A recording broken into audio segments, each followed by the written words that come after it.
अब हम लोग पढ़ेंगे स्ट्रक्चर के आधार पर एपिथेलियल टिश्यू का क्लासिफिकेशन। ठीक, एपिथेलियल सेल्स जो होती हैं, एपिथेलियल टिश्यू जो होते हैं वो skin, mucous membrane, serous membrane की सरफेस लेयर को बनाते हैं। ठीक, ये पोलर होते हैं, यानी इनमें ध्रुव दिखाई देता है। ठीक, एपिथेलियल टिश्यू दूसरे टिश्यू से बेसमेंट मेम्ब्रेन के द्वारा विभाजित होते हैं। बेसमेंट मेम्ब्रेन जो होती है वो कनेक्टिव टिश्यूज़ की बनी होती है। ठीक, बेसमेंट मेम्ब्रेन जो होती है वो एडहेसिव होती है, यानी क्या कहते हैं, चिपकने वाली होती है, और परमिएबल होती है, यानी इसके दोनों तरफ जो है आदान प्रदान हो सकता है। ठीक, जो एपिथेलियल टिश्यू होते हैं वो एवेस्कुलर होते हैं, यानी उनमें ब्लड वेसल्स नहीं पाई जाती है। तो जो एपिथेलियल टिश्यू होते हैं उसमें न्यूट्रिएंट्स और ऑक्सीजन का आदान प्रदान जो होता है वो बेसमेंट मेम्ब्रेन के द्वारा होता है। ठीक, स्ट्रक्चर के आधार पर एपिथेलियल टिश्यू को निम्न रूप में विभाजित किया गया है। पहला, सिंपल एपिथेलियम। सिंपल एपिथेलियम को 4 भागों में बांटा गया है: simple squamous epithelium, simple cuboidal epithelium, simple columnar epithelium. ठीक, स्यूडो स्ट्रेटिफाइड कॉलमनर एपिथेलियम। दूसरा है स्ट्रेटिफाइड एपिथेलियम, इसको भी 4 भागों में बांटा गया है: stratified squamous epithelium, stratified cuboidal epithelium, stratified columnar epithelium और ट्रांजिशनल एपिथेलियम। तीसरा है ग्लैंडुलर एपिथेलियम। तो सबसे पहले हम लोग आएंगे सिंपल एपिथेलियम।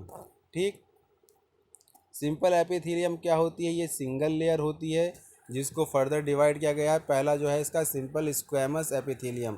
ठीक, ये सिंगल लेयर होती है जो कि फ्लैट होती है। ठीक, स्केल लाइक सेल होती है, यानी स्केल की तरह होती है, सांप का स्केल होता है वैसे दिखाई देती है।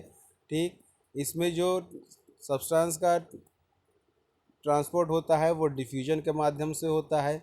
ये कहाँ पाई जाती है? ये एल्वेओली ऑफ लंग्स में पाई जाती है, ब्लड वेसल्स की लाइनिंग में पाई जाती है, लिम्फेटिक वेसल्स में पाई जाती है, प्लूरा की सरफेस में पाई जाती है, पेरिकार्डियम में पाई जाती है और पेरिटोनियम में पाई जाती है। ठीक, अब हम लोग आते हैं सिंपल क्यूबॉइडल एपिथेलियम। ये भी सिंगल लेयर होती है, ये क्यूबॉइडल शेप की होती है। ठीक, और बेसमेंट मेम्ब्रेन के जस्ट ऊपर पाई जाती है। ठीक, ये कहाँ पाई जाती है? ग्लैंड्स में पाई जाती है और डक्ट्स में पाई जाती है। तीसरा है सिंपल कॉलमनर एपिथेलियम। ये भी सिंगल लेयर की होती है और कॉलमनर शेप के जो सेल होते हैं उनके द्वारा बनी होती है। ठीक, ये 3 जगह मुख्य रूप से पाई जाती हैं। ये गॉबलेट सेल, सीलिया और माइक्रोविलाई में मुख्य रूप से पाई जाती हैं। इसके साथ साथ ये स्टमक की lining, intestine, uterus, uterine tubes और रेस्पिरेटरी ट्रैक्ट में भी पाई जाती हैं।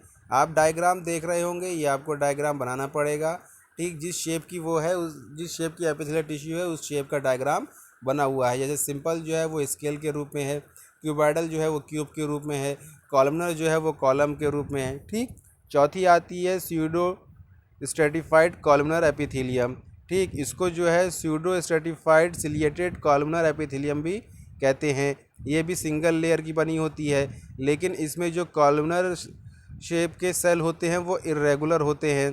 ठीक, और बेसमेंट को टच कर रहे होते हैं। ठीक,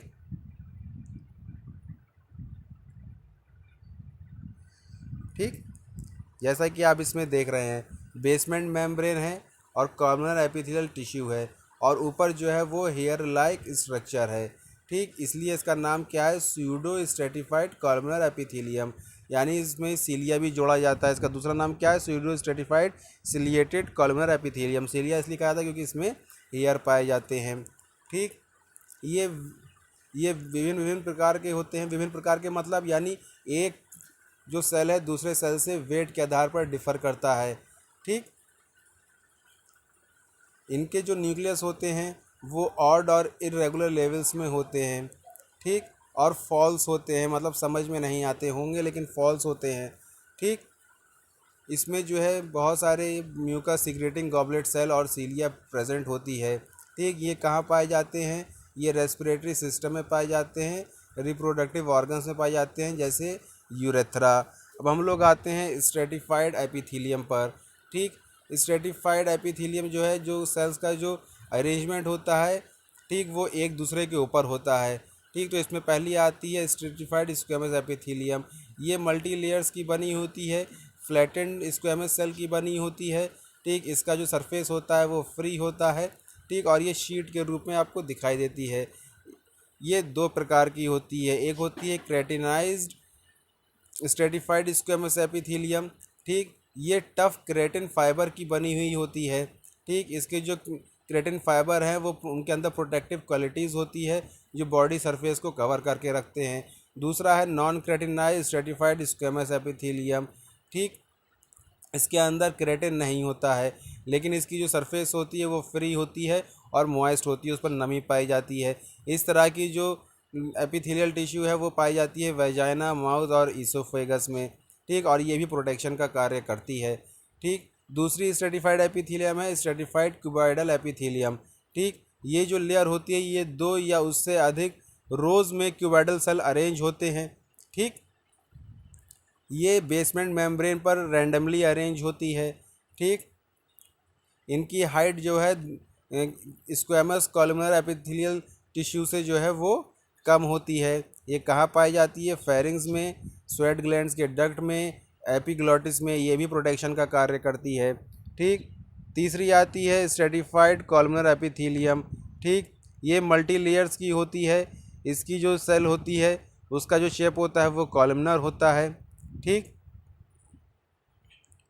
ये कहाँ पाई जाती है? ये आपके जो है एनस के पास में पाई जाती है और मेल यूरेथ्रा में पाई जाती है, और इसका कार्य क्या है? प्रोटेक्शन का। ठीक, जैसा कि आप देख सकते हैं। ठीक, अब आते हैं ट्रांजिशनल एपिथेलियम। ठीक, इस टाइप की जो स्ट्रेटिफाइड एपिथेलियम होती है, ठीक, ये कैरेक्टरिस्टिकली लाइन एरियाज़ में पाई जाती है जहाँ पर स्ट्रेस और टेंशन पाया जाता है। यानी ऐसी जगह जहाँ पर स्ट्रेस और टेंशन पाया जाता है वहाँ पर ट्रांजिशनल एपिथेलियम पाई जाती है। ठीक, कहाँ पाई जाती है? यूरिनरी ब्लैडर के वॉल पर। ठीक, इसको जो है यूरोथीलियम लेयर भी कहा जाता है क्योंकि ये यूरिनरी ट्रैक्ट के कुछ पार्ट्स में पाई जाती है।